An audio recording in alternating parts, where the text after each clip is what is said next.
Malawi Today.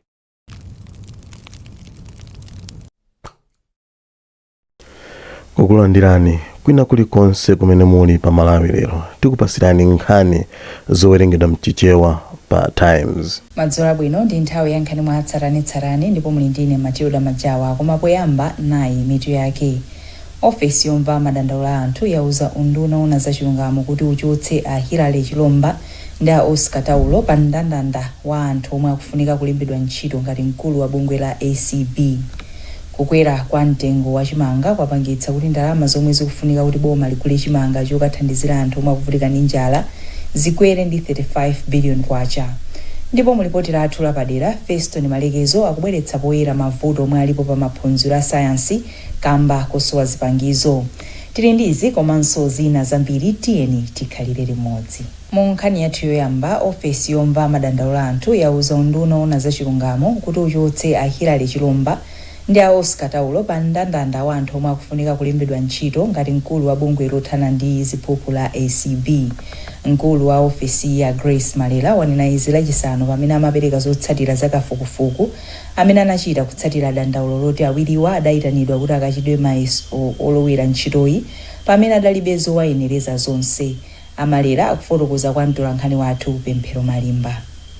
Kusankhidwa kwawo kuti atenge nawo mbali mu ndondomeko yofufuza yolemba kuti angalembedwe ntchito kagwira kwa Anti-Corruption Bureau ndani kwayimira pa zinthu zomwe zikuphwanya malamulo, kwayimira pa zinthu zomwe zisakusatira ndondomeko yoyendetsera zinthu zachilungamo ma administration komanso illegality. Pachifukwa chimenecho a Ministry of Justice malingana ndiwo ntchito yawo yomwe anapatsidwa ndi lamulo la Corrupt Practices Act ali ndi udindo woonetsetsa ndithu kuti munthu alembedwe ntchito popereka mayina kwa president koma iwo ndamama amapangitsa ma interview. Ndiye ntchito yawoyo apitirire kuigwira koma anthu awiri awa a Hilary Chilomba ndi Oscar Taulo ndi kunena kuti zotsatira zake ayike pambali azichite aside komanso anthu apange disqualify kapena kuti kuwachotsa mu mndandanda wa anthu amene akuganiziridwa akutengapo mbali kuti angadzalembedwe ntchito imeneyi. Pakadali pano ofalitsa nkhani za unduna wa zachilungamo Frank Namangale wati undunawo uwunikira kaye ripoti ili isadachitepo kanthu. Bungwe la World Food Program lagwirizana ndi boma la Malawi kuti libweretse chimanga cholemera matani 48,000. Banki ya pa dziko lonse ndi yomwe kupereka thandizo la ndalama zokwana 35 million US dollars kuti ntchito itheke. Chimangachi chikuyembekezeka kuthandiza anthu amene adakhuzidwa ndi nyengo ya El Nino yomwe idawawula mbewu m'minda yawo. Mkulu wa nthambi yona zogwa makamaka za ngozi zogwa mwadzidzidzi ya Dodma Charles Kalemba wati izi zithandizira ntchito ya boma yoonetsetsa kuti anthu okhuzidwa awa alandire chakudya. Munga takhala tikufotokozera kuti tikuthandiza anthu pafupi 5.7 million amene anapezedwa mu Juni chaka chatha. Tikudziwa kuti nambala inakula ndiye tikanapitilizabe kuyang'ana kuti kodi tithandiza bwanji. So pakanali pano tikanalibe ndi pafupi 84,000 metric tons ya chimanga chakuti tifike kumapeto kwa season ino. Koma mukaonanso mene zilili nthawi imene ya mvula isina yambe bwino kusonyeza kuti tikuyeneka tipitilize. Ndiye chithandizo china chilichonse chimene chikubwera ndi chithandizo chofunikira kwambiri. Anzathu a WFP tikugwira nawo ntchito limodzi andi tikupitirira kugwira nawo ntchito limodzi ndi othandiza eni amene amatigwira padzanja nthawi ngati zimenezi. Komanso tikufunika tiyambe kuyang'ana kuti kodi tipanga chani kuti zovuta ngati zimenezi zisangokhala pobe chifukwa pali ndondomeko zimene tingapange kuti njala tiyambe kuthana nayo. Ndipo mmawu ake mkulu wa bungwe la WFP mchigawo chakumwera kuno ku Africa a Eric Peterson wati bungwe lawo lili ndi chidwi choonetsetsa kuti anthu omwe akhuzidwa kwambiri apindule ndi ndondomekoyi. Pakadali pano mkulu wa World Bank ku Malawi a Firas Rad wati kumayambiriro a chaka chino banki iyi idapezanso ndalama zokwanira 50 million US dollars kuti athandizire vuto la njala lomwe liladza kamba ka nyengo ya El Nino mdziko muno. Monkhani ngati yomweyi nthambi yoona za ngozi zogwa mwadzidzidzi ya Dodma yati yafikira anthu oposa makamaka 5.7 million amene amayeneka kulandira thandizo la chakudya mu gawo loyamba pofuna kuthana ndi njala. Akalemba anena izi pamene anayendera malo ogawa chimanga kumuona mdera la mfumu yayikulu Mlolo mboma la Nsanje. Iwo akufotokoza. Ntchito yogawa chakudya ikuyenda bwino. Paka nali pano tafikira anthu onse 5.7 ndi kugawa koyamba. Makansulo ambiri paka nali pano akumalizitsa kugawa kachiwiri, ndipo posachedwa pa tiyambaso kugawa kachitatu. Zimene zikusonyeza kuti molingana ndi plani ndi ndondomeko imene inalipo zikuyenda ndithu monga mmene zinalili kupita patsogolo ndi kuonesesa kuti tithandize anthu ndi chakudya. Ndipo phungu wa dera la kumpoto kwa Nsanje ya Enoch Chizuzu wati izi zithandiza popeza njala yavuta mu dera lake. Vuto la kunoko linali losayamba. Kunoko njala yake sinali amasewera. Mukukumbukira last year kunali cyclone Fred. Koma ifeyo nthawi zambiri timadalira kwambiri sakuna kachitika timadalira mmakungu timati madimba. Ndi chaka chino zimene zinachitika chaka chatha chinali zoopsa. Chifukwa kuti pamene ife tinapita madimba mucha kukalima podziwa kuti kunali drought uko. Zabweraso Fred cyclone napeza kuti talima chimanga cha ndithu chifuna chambe kucha, mbatata ifuna yambe kucha, nyemba zambe kupsa. Zinapeza kuti from nowhere madzi anabwera mushire. Mukudziwa kuti outlet ya Lake Malawi ndi Shire. Nditapeza kuti kunalibe mvula, kunangokhala dzuwa, koma napeza kuti madzi akungokwera. Amere Chapinga ndi mmodzi wa opindula ndipo akufotokoza. Choyambira mawa tunaona kuti koma boma iyi ari basa chimanga chonje alasatise pamene yaganizire pamene manja ilipodi. Komanso ubwino wa chimanga chichikuti tanzama komatu tukudya bwezi chipanda chimanga bwezi tikuvutika ena nankhama sangatho kugwira ganyo bwa ifanya mara matho kugwira ganyo koma nkhama sangatho kugwira ganyo ndi chimanga chofunika ndipo chikuthandiza. Pakadali pano kukwera mtengo wa chimanga kwapangitsa kuti ndalama zomwe zikufunika kuti boma likule chimanga chokathandizira anthu omwe akuvutika ndi njala zikwere ndi 35 billion kwacha. Mmodzi wa akuluakulu ku nthambi ya Dodma Moses Chimphepo wauza komiti ya nyumba ya malamulo yoona zachuma kuti pa ndalama zogulira chimanga chothandizira anthu pankaperewera 74 billion kwacha yokha, koma pano pakuperewera 109.7 billion kwacha. Kathe Maulidi walemba ripoti limene akuwerenga ndi Fale Banda. Achimphepo ati pano mtengo wa chimanga wafika pa 1200 kwacha ndipo pena ukumafika pa 1300 kwacha pa kilogramu. Iwo ati zizamangitsa kuti ndalama yofunika kugulira chimanga ikwere kwambiri, ndipo alembera kale kalata unduna zachuma kudziwitsa za izi. Pakali pano chimanga chije chadusa 1000, china kugulisa 1100, china kugulisa 1200. Chimene chikutanthauza kuti ngati tili ndi tikufuna kugula chimanga chimene timafuna tigayire anthu, chifukwa chakukwera kwa mtengo ndi kuti ndalama zimene zikufunikazo zichoka. Chifukwa ngati kale timagula matric meters ochuluka ndi 750, ndi kuti tigule chimanga panopo tifunabe ndalama yambiri kuti tikwanise ma metric tons amene tikuwafunapo. Wapampando wa komiti yoona zachuma ku nyumba ya malamulo a Gladys Ganda ati komiti ikapempha unduna wa zachuma kuti uwonjezere ndalama kupita ku ngozi zogwa mwadzidzidzi ku nyumba ya malamulo ikayamba kukumana. Kuti sauti athandizire kuti ndalama zimene apempha 109 billion malawi kwacha anduna a finance awunikirepo kuti awathandize kuti anthu athu apindula. Komanso ndalama imene apempha kuti kuwezekwe ya unforeseen circumstances ya 5 billion imene ikweza mbuyo from 2 billion to 5 billion akufunanso ikwereso. Yes, sinazafesa budget kuti mwati tapempha nduna kuti athandizire kuti anthu athu athandizire fankhani iyi ndokhudza njala. Ripoti la MVAC linati anthu opsera 5.7 million ndi omwe akukhudzidwa ndi njala kuchoka mchaka chatha kufika chaka chino. Bungwe la National Youth Association lapempha boma kuti ligwiritse ntchito thandizo la ndalama lomwe lidapeza kudzera ku mkumano wa maiko osiyanasiyana wa COP29. Bungweli lati kutero kuthandizira kuthana ndi mavuto akusintha kwa nyengo. Mkulu wa bungweli a Dominic Nyasulu anayankhula izi pomwe amapereka tsatanetsatane wa momwe anayendera ku mkumano wa maiko wa COP29. Brenda Kayo ali ndi zambiri mu ripoti ili. Dziko la Malawi lidasankhidwa kukhala mtsogoleri wa pampando wa maiko ovutika, ndipo ndi limodzi mwa maiko omwe adapindula nawo mwayi olandira ndalama zokwana $300 billion kuchoka pa 100 billion US dollars yothandizira ntchito zakusintha kwa nyengo.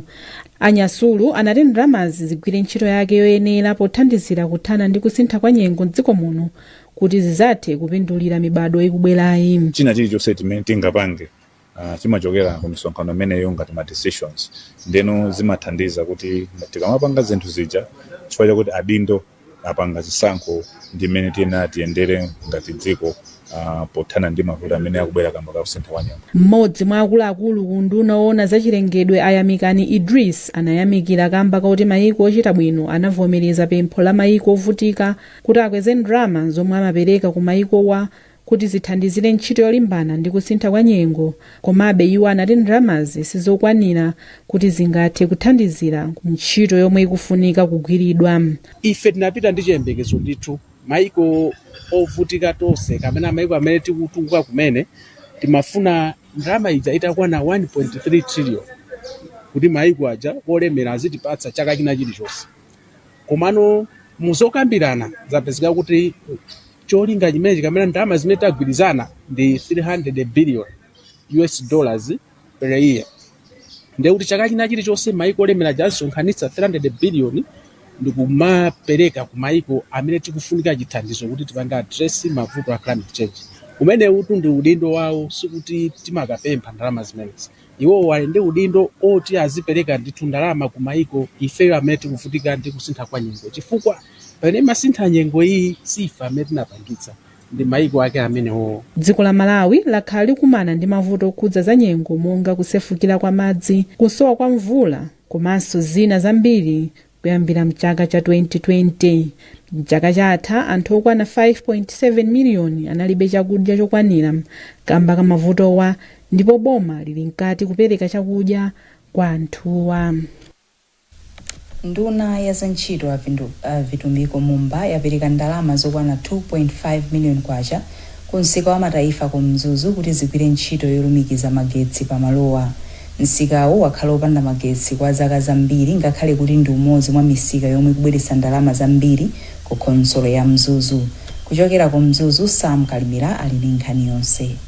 Ntchito za malonda pa msika wa Freedom Square umene umatchuka kuti mataifa mu mzinda wa Mzuzu zinasokonekera kale kwa mphindi zokwana 30 kamba ka gulu la anthu limene limaperekeza nduna za ntchito Vitumbiko Mumba lomwe limafuna lilowe mu msikawu. Amumba anali mu mzinda wa Mzuzu komwe amayendera eni sitolo zina komanso ogwira ntchito ku sitolozi ndi kugawana nawo za malamulo okhudza pa ntchito komanso mapulani a boma pofuna kutukula anthu omwe akugwira ntchito komanso akupanga bizinesi m'dziko muno. Amumba analimbikitsa anthu a bizinesi kwene kuti alimbikire mabizinesi yawo komanso ntchito za ulimi, ndipo atatero anapereka ndalama zokwana 2.5 miliyoni kwacha ku msikawu kuti zithandizire kulumikiza msikawu ndi magetsi. Namba pempho lawo loti afuna magesi komanso afuna security. Nde popeza ndikuthekera mwachimo cha Ambuye ndauza kuti ya magesi yokhayo 2.5 miliyoni kwacha ndiwapasa lero lino. Yopangira za securityzo asite apanga komiti kuti atani awathandiza in the next financial year. Wapampando wa eni sitolo ku mataifa a Halifa Saidi anati iwowa ndi okondwa kuti andunawa awathandiza ndi ndalamazi, ndipo kenaka analonjeza kwena kuti achilimika kutsatira malamulo apa ntchito. Tikhala pasi tilimbikisana malingana ndi kuvuta kwa zinthuku koma tiyesesabe ndithu kuti mabizinesiwa tiyesese apo ndi apo komanso tikhaiso ndi anzathu a ntchito ndi kunena cholinga chokuti azikhala kuti akugulitsa mokwanira. Nde tikapanga apopo ndi mmene tinapemphera mujayi hopolo miyezi iwiri itatu sidusa yayi tikwanirisabe lamulo limenelo kuti anzathu onse azisangalala. Msika wa mataifa uli mashopu opitirira 500 ndipo wambiri mwa katundu umene anthu akugulitsa ku msikawu umachokera m'mayiko a South Africa, Tanzania komanso Zambia. Mukonera nkhani mwatsatanetsatane kuchokera kuno ku Kanema wa Times a TTV. Tipitiriza kupasirani nkhanizi zikangotha izi. Sayansi kukadali kovuta kamba kosoweka zida za malaboratory makamaka msukulu za m'madera aku midzi. Mwa sukulu 1350 za sekondari zomwe ziliko mdziko muno, 765 zokha ndi zomwe zili ndi malaboratory.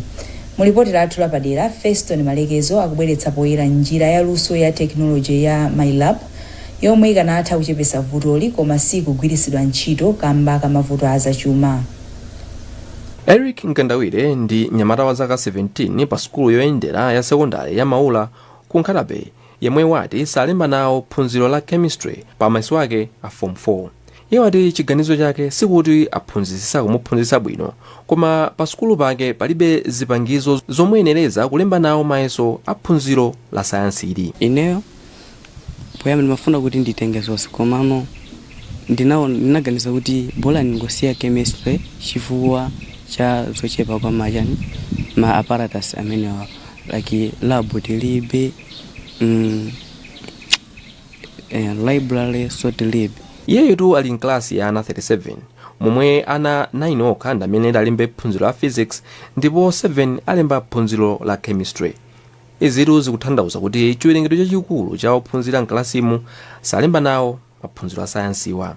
Komabe Gift komanso Simeon ati alemba maphunziro onse a sayansi komabe ali ndi nkhawa. Enafe kuti tikakhala kuti apanga chinthu padusa kanthawi mwina ena mayiwala nthawi zina kukumbukira koma chofunika kuti zinthu zizikhalapo zonse kuti tikhoze bwino. Timazimvera chisoni kuti khala ife tinalakwa chani kuti khale opanda zipangizo ngati zimenezi kuti zathuso mmene akuchitira munafesi zichita chimodzimodzi chifukwa zipangizo zimatheka timaziona kaya mayeso. Wachiwiri kwa mphunzitsi wamkulu pa sukuluyi Austin Simfukwe wavomereza kuti kaphunzitsidwe ka maphunziro a sayansi nkovutirapo pa sukuluyi kamba kakusowekera ka zipangizo zimene zimapezeka mu labotale komanso labotale yeniyeniyo. Maphunziro a sayansi kunoko ndiovutirapo kutengera kunena kuti pakatali pano sukulu tilibe laboratory chimenecho ndi chipinda chimene ana maphunziro a sayansi. Now we don't have that, tilibe chimene chocho.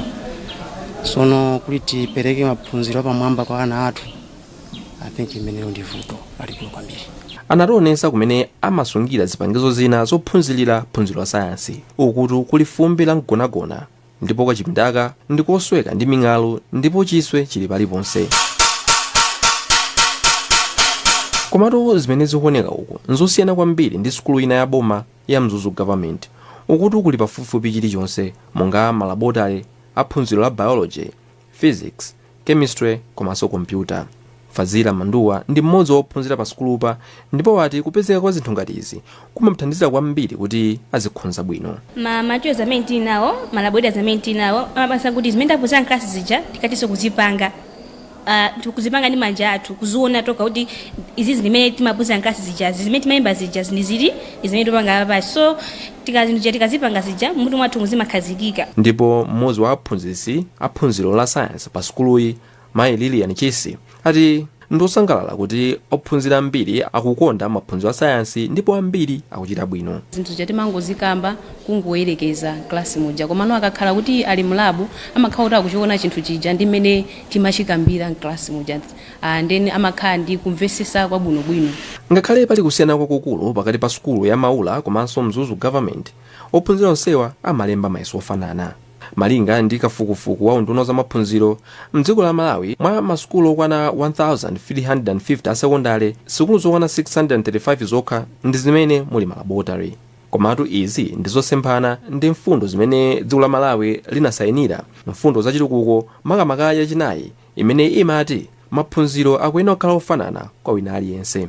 Ngakhale zilipo akatswiri ena kuchokera ku sukulu ya Mzuzu University mchaka cha 2022 anapeza njira ina ya teknoloji mailabu pa Chingerezi imene imatha kuthandizira ophunzira kuphunzira maphunziro a sayansi makamaka ogwiritsa ntchito malabotale pogwiritsa ntchito foni ya m'manja.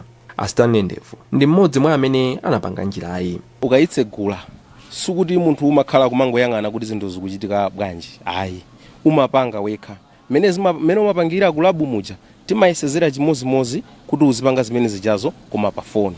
Chotero munthu uja amakhala kuti ngati mwana wa sukulu amakhala kuti akupanga zimene zijazo akapanga aziona marizatsi ofanana ndi amene akanaona kuti akupanga zinthu zija mulabu. Poyankhulapo wachiwiri wa chancellor wa sukulu ya Kachenjede ya Mzuzu Awaozi Singini ati iwo ali ndi kuthekera kuti maphunziro onse a sayansi akhale mu chipangizochi koma ndalama zimene palibe. Tikuziwa kuti ndalama zake sizingafanane ndi ndalama zoti boma limangire ma laboratories m'masecondary schools monse mene mulibe. Izi zikhoza kukhala zocheperapo koma ndizofunika kwambiri kuti anyamata athu akhale pansi limodzi ndiponso akamapanga develop modules amakhalanso ndi amene amagwisa ntchito modules ngati ma secondary schools aziphunzitsi nawonso kuti abwere pamodzi azawuze zofunikira ndi mmene zinthu zimakhalira kuti iwo anzathu azike mu language yawo ya computer ya ICT. Padali pano njira ya teknoloji pali phunziro la physics komanso chemistry yokha. Ngakhale zili chomwechi phunziro la physics lokha pali mitu 87 ndipo pa njira ya teknoloji angoyikapo mitu 5 yokha zimene zikutanthauza kuti ntchito ikadali. Nduna yoona za maphunziro aku primary komanso sekondale amadalitso kamba wawirima ati pakufunikira ndithu ndalama zochuluka kuti pasakhale kusiyana pakati pa ophunzira amene ali msukulu zoyendera komanso zina zogonera komweko. Chandisangalatsa nchonena kuti zimenezi tazimva nthawi ino yonena kuti tikukonzekera kuti tipite ku nyumba ya malamulo kuja timakakonzanso ndondomeko ya zachuma ija timati budget. Ndiye ndi nthawi yabwino ndithu yoti tathamanga nazo zimenezi tikhoza kuwathandizira kuwapezeranso ndalama kuboma yonena kuti tiwapatsenso gawo lina la makobiri kuti application imeneyi itheke moyenerera ikafikire kumene ikwenera kufikira. Ngakhale dziko la Malawi likukumana ndi mavuto azachuma, njira za luso la teknoloji monga mailabu likanatha kukhala yankho kwa ophunzira a msukulu monga maula.